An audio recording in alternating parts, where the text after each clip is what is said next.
Welcome students. Let us discuss some important formulas in chapter chemical kinetics. सबसे पहले rate of reaction. Suppose this is reaction, general reaction.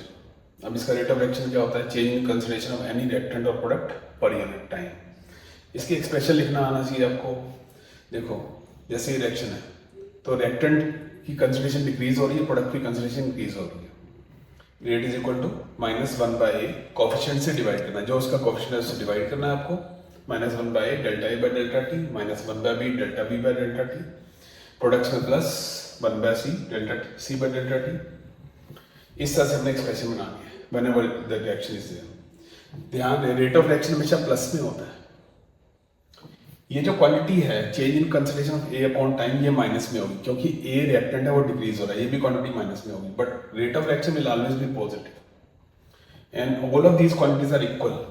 जैसे suppose ये example हम ले लेते हैं 2N2O5 changing to this, the rate of reaction will be equal to -1/2 delta N2O5 by delta T plus 1/4 delta NO2 by delta T plus delta O2 by delta T.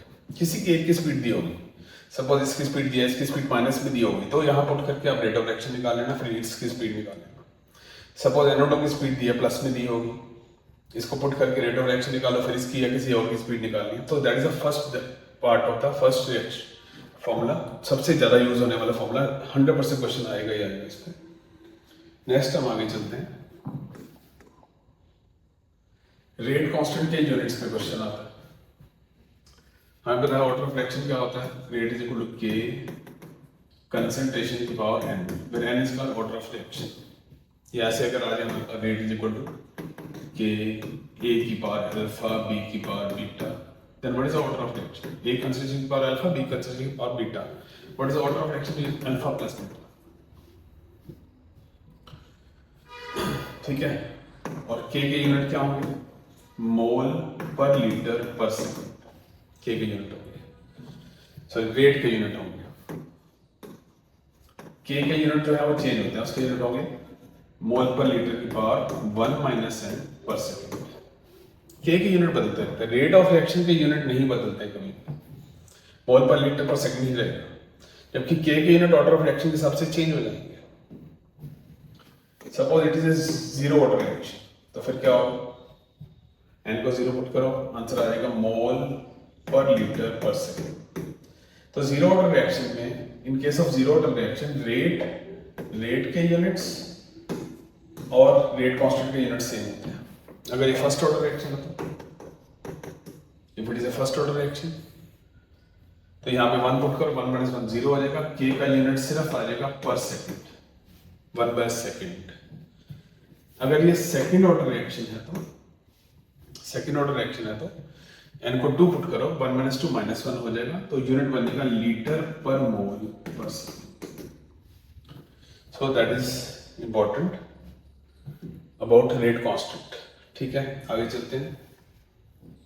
Rate constant के बाद आपको आएगा initial rate method. Initial rate method क्या होता है? हमें कोई data दिए होते हैं, मान लो suppose this is a reaction A changing to products.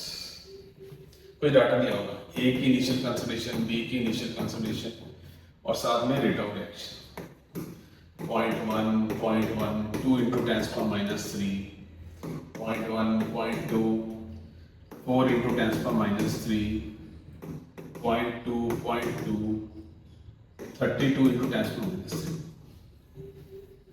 कुछ डाटा गिवन होगा, आपको बताना है कि रेट लॉ क्या है हमारा. तो आपको अज्यूम करके चलना है, let rate is equal to k A की पावर अल्फा, बी की पावर बीटा. फिर एक एक करके तीनों डाटा पुट करेंगे, इसको सब्स्टिट्यूट करेंगे फर्स्ट इक्वेशन. ठीक है, ए की कंसंट्रेशन, बी की concentration, rate of reaction. A concentration, B concentration, rate of reaction put करके आप 3 इक्वेशन बना लोगे, सॉल्व कर लोगे. That is easy. I think सबको पता ही होगा इसके बारे में. That is initial rate method, बहुत इंपॉर्टेंट है. अब आगे चलते हैं. डिफरेंशियल रेट लो, इंटीग्रेटेड रेट लो एंड हाफ लाइफ टाइम. अगर हमारे पास जीरो ऑर्डर रिएक्शन है, उसका डिफरेंशियल रेट लो होता है, मान लो रिएक्शन है A changing to products -dA/dt. Rate of reaction is equal to k concentration की पावर 0 पे डिपेंड करता है. इसको बोलते हैं differential form of rate law, zero order reaction. इसी को इंटीग्रेट करोगे तो आंसर आता है A not minus A is equal to k t. That is an integrated form of rate law for zero order reaction.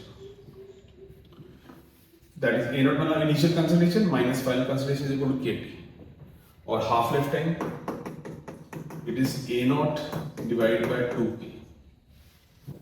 A naught divided by 2k. That is half life time for zero order reaction.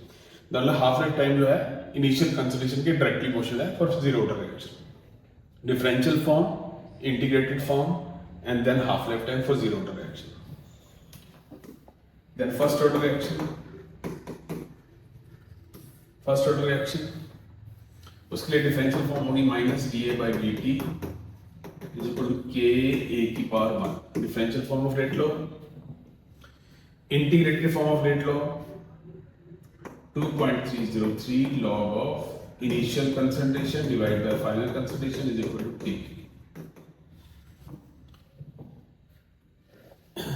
And half life time t half is equal to 0.693 by k. Remember in first order reaction, half life time does not depend on initial concentration, it remains constant. ठीक है, और इसके अलावा इसमें कुछ important चीजें हैं, जैसे आपको 2.303 log 2 की वैल्यू याद कर लो, it is 0.693. It is also equal to natural log of 2. ये नेचुरल लॉग ऑफ 2 भी होता है। एक और चीज याद कर लो कि 2.303 divide by 0.693 is also equal to 3.32. ये कुछ चीजें आपके क्वेश्चंस को इजी बना देंगे। तो ये हमारे पास जीरो ऑर्डर और फर्स्ट ऑर्डर के सारे रिएक्शंस हो गए हमारे पास, सॉरी फॉर्मूले हो गए सारे। अब इनके ग्राफ्स पे आते हैं। जीरो ऑर्डर रिएक्शन के graphs. First graph is rate versus concentration. Zero order का रिएक्शन जो है उसमें रेट कंसंट्रेशन पे डिपेंड नहीं करती। Graph should be like this. दूसरा ग्राफ है हमारे पास फाइनल कंसंट्रेशन वर्सेस टाइम। इसमें क्या होगा, हमारी इंटीग्रेटेड फॉर्म थी A not minus A is equal to k t. इसको थोड़ा सा रीअरेंज कर दे तो ये बन जाएगा final concentration is equal to A not minus k t. अब हम ग्राफ प्लॉट कर रहे हैं इसके बीच में फाइनल कंसंट्रेशन वर्सेस टाइम। तो दोनों की पावर वन है, graph must be straight line. Straight line तो होगा, वाई एक्सिस पे आप इसको प्लॉट कर रहे हो, एक्स एक्सिस पे इसको प्लॉट कर रहे हो, ये स्लोप हो गई और ये इंटरसेप्ट हो गई। इस केस में स्लोप जो है of the graph m minus के बराबर है, नेगेटिव स्लोप ग्राफ है, इसलिए ग्राफ नीचे की तरफ आएगा ऐसे, it will go down. Start होगा ए नॉट से, नीचे की तरफ आएगा and slope of the graph is minus k. ये जीरो ऑर्डर का सेकंड ग्राफ हो गया हमारे पास। And last graph is t half versus initial concentration. वो ऐसा ग्राफ बनेगा क्योंकि इसके हाफ लाइफ टाइम का फॉर्मूला होता है A not by 2k। T half और ए नॉट आपस में क्या है, डायरेक्टली प्रोपोर्शनल। तो तीन ग्राफ है जीरो ऑर्डर रिएक्शन के, तीनों इंपॉर्टेंट है, कोई भी ग्राफ आपको आ सकता है। Next we come to the first order reaction. First order reaction के ग्राफ्स, पहला ग्राफ है rate versus A concentration. First order reaction में रेट कंसंट्रेशन की डायरेक्टली प्रोपोर्शनल होता है। Rate is equal to k A की पावर 1। तो graph will be straight line like this. दूसरा ग्राफ है log of A concentration versus time। ये graph आपका आएगा, मैं इसको दोबारा से लिख देता हूं, rate is equal to k A concentration की पावर, फर्स्ट ऑर्डर रिएक्शन। अब ये हमें कहां से मिलेगा, इंटीग्रेटेड फॉर्म से 2.303 log of A naught by A and KT। पहले तो 2.303 को उधर ले जाते हैं, becomes KT divided by 2.303। log m का फॉर्मूला होता है log of m minus log of N. थोड़ा रीअरेंज कर दो तो फाइनली फॉर्मूला आ जाएगा वहां पर log of A is equal to log of A not minus k t upon 2.303। Rearrange करने के बाद ये फॉर्मूला बन जाएगा। ग्राफ हम प्लॉट कर रहे हैं लॉग ए वर्सेस टी, दोनों की पावर 1 है इसलिए ग्राफ स्ट्रेट लाइन होगा। कंपेयर करो किससे, y is equal to m x plus c. ये y इंटरसेप्ट हो गया और स्लोप है हमारी माइनस में, इसलिए ग्राफ ऐसे नीचे की तरफ आएगा। y इंटरसेप्ट है हमारा log of a not and slope of the graph is minus k upon 2.303। Last graph is for first order reaction is half life time versus initial concentration. जो फर्स्ट ऑर्डर रिएक्शन है उसका half life time initial concentration पे depend नहीं करता, constant होता है t half is equal to 0.693 by k। Fixed ही रहता है, वो चेंज नहीं होता, इसलिए graph will be straight line parallel to x axis. तो ये 6 इंपॉर्टेंट ग्राफ्स हैं हमारे पास। Again we go back to the first order reaction. First order reaction में क्या था, 2.303 log of a not by a is equal to k। Half life time constant होता है इसका 0.693 by k, 0.693 by k। ठीक है, और एक और फॉर्मूला भी यूज करते हैं, that is concentration after n half lifes. हर एक हाफ लाइफ में उसकी कंसंट्रेशन आधी हो जाती है। n हाफ लाइफ के बाद उसकी जो कंसंट्रेशन होती है a, that is a naught divide by 2 raise to power n। n is number of half lives, और नंबर ऑफ हाफ लाइफ्स कैसे निकालते हो, given time divide by half life. Suppose किसी रिएक्शन का हाफ लाइफ टाइम 2 आवर्स है और 8 hours हो चुके हैं टाइम, तो दैट मींस 4 हाफ लाइफ्स हो चुकी हैं। तो इस तरह हम ये फॉर्मूला भी यूज कर सकते हैं, बट ये फॉर्मूला यूज होता है जब कंसंट्रेशन 1/2, 1/4, 1/8, 1/2 के मल्टीपल्स में चल रहा है, 1/2, 1/4, तब ये फॉर्मूला चल सकता है, अदरवाइज ये फॉर्मूला चलेगा। अब एक टेबल बना लेते हैं। Concentration left and concentration used, time 50% left, half 50% used, half is used, time is t half। 25% left, 1/4 left, 75% used, 3/4 used, time is 2 half minutes। 12.5% left, 1/8 left, 87.5% used, 7/8 used, 3 half minutes। इसका भी आधा कर दो, आधा आधा कर रहे हैं और कुछ नहीं, 6.25%, 1/16 and 93.75% used, 15/16 used, 4 half minutes। ये टेबल हमारे लिए यूजफुल है अगर हमें डायरेक्ट ऑब्जेक्टिव में आंसर देना है, तो सीधा डायरेक्ट सोच के आंसर देना। इसके अलावा है 10% left and 90% used, time will be 3.33 half life, 3.33 half life time. 1% left, 99% used, 6.66 half life time. 0.1% left, 99.9% used, 9.99 half life time, या अप्रोक्सीमेटली 10 हाफ लाइफ टाइम्स। तो ये तो था बेटा फर्स्ट ऑर्डर रिएक्शन के बारे में। ठीक है, ये आप उसी फॉर्मूले से भी ड्राइव कर सकते हो, बट लर्न कर लिए तो बहुत अच्छा है।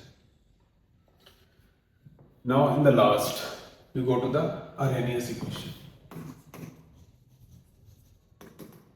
Arrhenius equation, rate constant of a reaction is equal to a e raised to minus EA upon RT।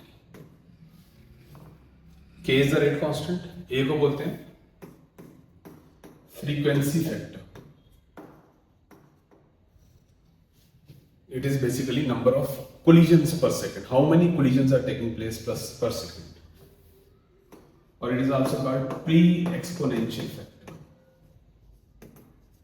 इसको प्री एक्सपोनेंशियल फैक्टर भी बोलते हैं। ये एक्सपोनेंशियल फंक्शन उससे पीछे नंबर ऑफ कोलिजन्स को रिप्रेजेंट कर रहा है, पर सेकंड कितनी हो रही है, per second per unit. And what is this factor, whole factor. Exponential factor जो है, it represents number of effective collisions, sorry fraction of effective collisions.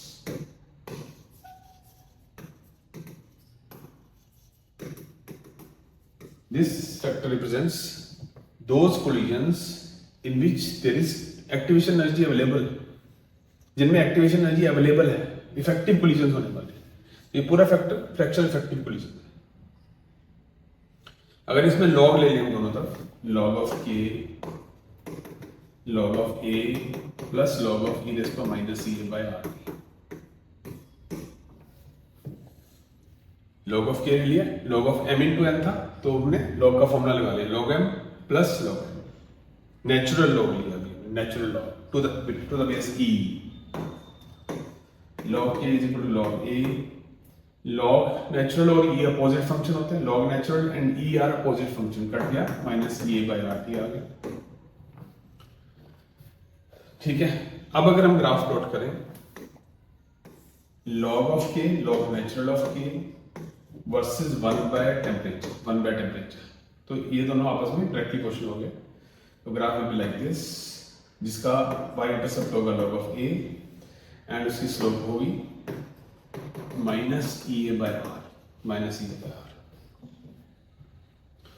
Okay, अब इसी को अगर मैं दूसरी फॉर्म में कन्वर्ट करना है नेचुरल लॉग में, तो इसकी जगह हम चेंज करेंगे, इसको नेचुरल लॉग में कन्वर्ट करने के लिए लगा देंगे 2.303 log of k 2.303 log of a, सब कुछ कॉमन लॉग में कन्वर्ट कर लिया। सॉरी, पहले नेचुरल लॉग में तो ऑलरेडी है, हमें इसे कॉमन लॉग में कन्वर्ट कर लिया।